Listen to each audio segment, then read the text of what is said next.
Les lions dans la fosse étaient sans nourriture. Captifs, ils rugissaient vers la grande nature qui prend soin de la brute au fond des entresours. Les lions n'avaient pas mangé depuis 3 jours.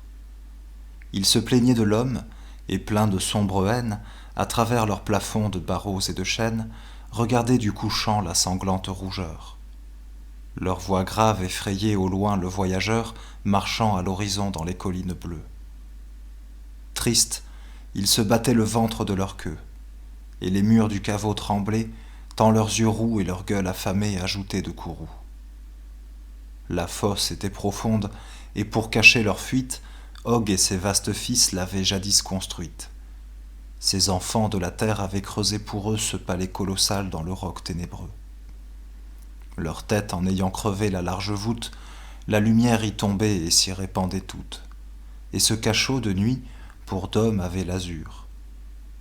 Nabuchodonosor, qui régnait dans Assur, en avait fait couvrir d'un dallage le centre, et ce roi fauve avait trouvé bon que cet antre, qui jadis vit les Chams et les Deucalions, bâti pour les géants, servi pour les lions. Ils étaient 4 et tous affreux. Une litière d'ossements tapissait le vaste bestiaire. Les rochers étageaient leur ombre au-dessus d'eux. Ils marchaient, écrasant sur le pavé hideux des carcasses de bêtes et des squelettes d'hommes. Le premier arrivait du désert de Sodome. Jadis, quand il avait sa fauve liberté, il habitait le Sine, tout à l'extrémité du silence terrible et de la solitude. Malheur à qui tombait sous sa patte au poil rude, et c'était un lion des sables. Le second sortait de la forêt de l'Euphrate fécond. Naguère, en le voyant vers le fleuve descendre, tout tremblait. On avait eu du mal à le prendre, car il avait fallu les meutes de 2 rois. Il grondait, et c'était une bête des bois. Et le troisième était un lion des montagnes. Jadis il avait l'ombre et l'horreur pour compagne. Dans ce temps-là, parfois, vers les ravins bourbeux, se ruaient des galops de moutons et de bœufs, tous fuyaient, le pasteur, le guerrier et le prêtre, et l'on voyait sa face effroyable apparaître.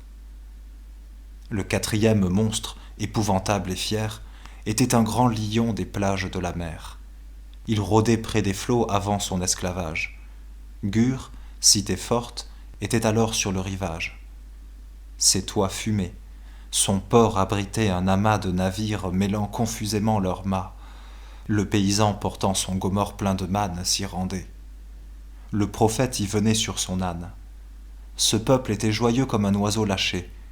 Gur avait une place avec un grand marché, et l'Abyssin venait y vendre des ivoires, l'Amoréen de l'ambre et des chemises noires. Ceux d'Ascalon, du beurre, et ceux d'Azer, du blé. Du vol de ces vaisseaux l'abîme était troublé. Or ce lion était gêné par cette ville. Il trouvait, quand le soir il songeait immobile, qu'elle avait trop de peuple et faisait trop de bruit. Gur était très farouche et très haute. La nuit, 3 lourds barreaux fermaient l'entrée inabordable. Entre chaque créneau se dressait, formidable, une corne de buffle ou de rhinocéros. Le mur était solide et droit, comme un héros, et l'océan roulait à vagues débordées dans le fossé, profond de 60 coudées. Au lieu de dogues noirs jappant dans le chenil, 2 dragons monstrueux pris dans les joncs du Nil et dressés par un mage à la garde servile, veillaient des 2 côtés de la porte de ville. Or, le lion, c'était une nuit avancée, avait franchi d'un bond le colossal fossé et broyé, furieux, entre ses dents barbares, la porte de la ville avec ses triples barres, et sans même les voir, mêler les 2 dragons au vaste écrasement des verrous et des gonds. Et quand il s'en était retourné vers la grève, de la ville et du peuple il ne restait qu'un rêve. Et pour loger le tigre et nicher les vautours, quelques larves de murs sous des spectres de tours. Celui-là se tenait accroupi sur le ventre. Il ne rugissait pas, il bâillait. Dans cet antre où l'homme misérable avait le pied sur lui, il dédaignait la faim, ne sentant que l'ennui. Les 3 autres allaient et venaient. Leurs prunelles, si quelque oiseau battait leurs barreaux de son aile, le suivaient, et leurs fains bondissaient, et leurs dents mâchaient l'ombre à travers leurs cris rauques et grondants. Soudain, Dans l'angle obscur de la lugubre étable, la grille s'entr'ouvrit. Sur le seuil redoutable, un homme que poussaient d'horribles bras tremblants apparut. Il était vêtu de linceul blanc. La grille referma ses deux battants funèbres. L'homme, avec les lions, resta dans les ténèbres. Les monstres, hérissant leurs crinières, écumants, se ruèrent sur lui, poussant ce hurlement effroyable où rugit la haine et le ravage, et toute la nature irritée et sauvage avec son épouvante et ses rébellions. Et l'homme dit « La paix soit avec vous, lions !» L'homme dressa la main. Les lions s'arrêtèrent. Les loups qui font la guerre aux morts et les déterrent, les ours au crâne plat, les chacals convulsifs qui, pendant le naufrage, errent sur les récifs, sont féroces. L'hyène infâme et implacable. Le tigre attend sa proie et d'un seul bond l'accable. Mais le puissant lion, qui fait de larges pas, parfois lève sa griffe et ne la baisse pas, étant le grand rêveur solitaire de l'ombre. Et les lions, groupés dans l'immense décombre, se mirent à parler entre eux, délibérants. On eût dit des vieillards réglant indifférents au froncement pensif de leurs moustaches blanches. Un arbre mort pendait, tordant sur eux ses branches. Et grave, le lion des sables dit « Lion, quand cet homme est entré, j'ai cru voir les rayons de midi dans la plaine où l'ardent Sémoun passe, et j'ai senti le souffle énorme de l'espace.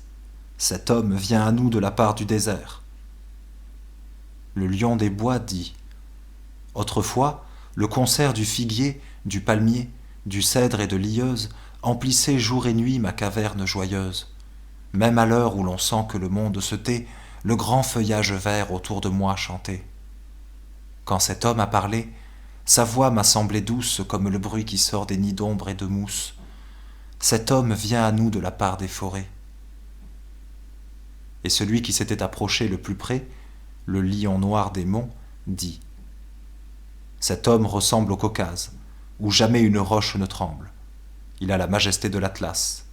J'ai cru voir, quand son bras s'est levé, le Liban se mouvoir et se dresser, jetant l'ombre immense aux campagnes. Cet homme vient à nous de la part des montagnes. » Le lion qui, jadis au bord du flot rôdant, rugissait aussi haut que l'océan grondant, parla le quatrième et dit « Fils, j'ai coutume, en voyant la grandeur, d'oublier l'amertume. Et c'est pourquoi j'étais le voisin de la mer. J'y regardais, laissant les vagues écumer, apparaître la lune et le soleil éclore, et le sombre infini sourire dans l'aurore. Et j'ai pris, ô lion, dans cette intimité, l'habitude du gouffre et de l'éternité. Or, sans savoir le nom dont la terre le nomme, j'ai vu luire le ciel dans les yeux de cet homme. Cet homme au front serein vient de la part de Dieu. Quand la nuit eut noirci le grand firmament bleu, le gardien voulut voir la fosse, et cet esclave, collant sa face pâle aux grilles de la cave, dans la profondeur vague aperçut Daniel, qui se tenait debout et regardait le ciel, et songeait, attentif aux étoiles sans nombre, pendant que les lions léchaient ses pieds dans l'ombre.